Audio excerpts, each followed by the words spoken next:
Hi කොහොමද ඔයාලට? අද මං හිතුවා ගෙදර ඉතුරු වෙලා තියෙන පාන් වලින් රසම රස රෙසිපි එකක් අරන් එන්න. ඒ තමයි garlic bread. ඔයාලා දන්නවනේ garlic bread සාමාන්‍යයෙන් ලොකු ගණන් වලට තමයි ගන්න තියෙන්නේ. හැබැයි මේක ගෙදරදීම ලාබෙට රසට හදාගන්න පුළුවන් රෙසිපි එකක්. ඒ වගේම හදන්නත් පොඩි කාලයයි යන්නේ. ඉතින් අපි බලමු මේක කොහොමද හදන්නේ කියලා. ඉස්සෙල්ලා මං ගන්නවා බටර් මේස හැඳි 3ක්. මේකට මං ග්‍රේට් කරගත්තු සුදු ලුණු බික් 4ක් විතර දැන් එකතු කරගන්නවා. ඊළඟට මම හීනියට කපාගත්තු පාස්ලි කොළ ටිකක් මේකට එකතු කරගන්නවා. එහෙම නැත්නම් ඔයාට කොත්තමල්ලි කොළ උනත් එකතු කරගන්න පුළුවන්. ඊළඟට මම මේකට ලුණු තේ හැඳි භාගයක් එකතු කරගන්නවා.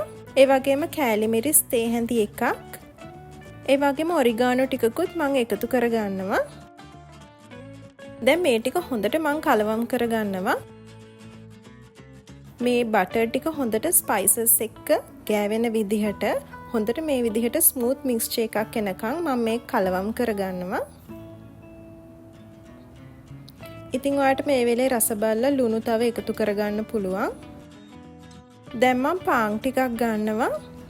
මේකට ඔයාලට කැමති જાතියක පාන් එකතු කරගන්න පුළුවන්. දැන් මම කරන්නේ හදාගත්තු මික්ස්චර් එක මේ පාන් එක උඩින් ගා ගන්න එක. මේක පාන් එක හැමතැනටම මේ විදිහට ගා ගන්න ඕන.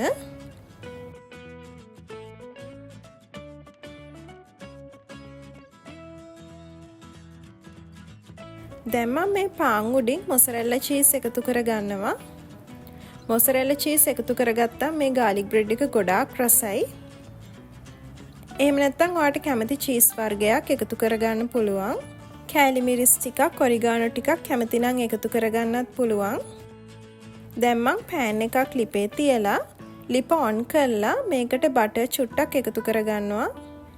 බටර් තේ හැඳි භාගයක් විතර. ඊට පස්සේ මම බටර් ටික දිය කරගන්නවා මේ විදිහට.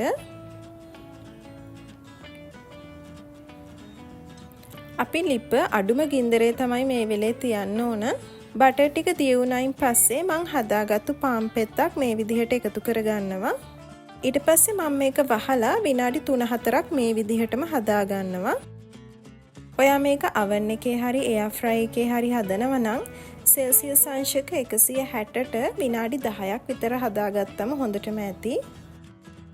දැන් අපි garlic bread එක හදාගෙන ඉවරයි. ඔයාට පේනවා ඇති මේ cheese ටිකත් melt වෙලා ලස්සනට මේ garlic bread එක ඇවිල්ලා තියෙනවා. ඉතින් කිව්වා වගේ මේක හදන්න ගොඩාක් වෙලා යන්නේ නැහැ. ඒ වගේම ගෙදර තියෙන අමුද්‍රව්‍ය වලින් මේක හදා ගන්නත් පුළුවන්. මේක හිතිච්ච ගමන් හදන්න පුළුවන් ස්නැක් එකක්. ඒ වගේම මේක රෑ කෑමට උනත් ගන්න පුළුවන් කෑමක්. ඉතින් ඔයාගේ ගෙදර බබාලා ඉන්නවා නම් ඒගොල්ලත් මේකට ගොඩාක් කැමති වෙයි. මේ විදිහට garlic bread හදලා ඔයත් අනිවාර්යයෙන්ම මේ වීඩියෝ එකට කමෙන්ට් එකක් දාන්න. ඔයා මේ වීඩියෝ එකට කැමති නම් වීඩියෝ එක ලයික් කරන්නත් channel එක subscribe කරන්නත් අමතක කරන්න එපා. තවත් රසම රස රෙසිපි එකකින් අපි ආයෙත් හමු වෙමු.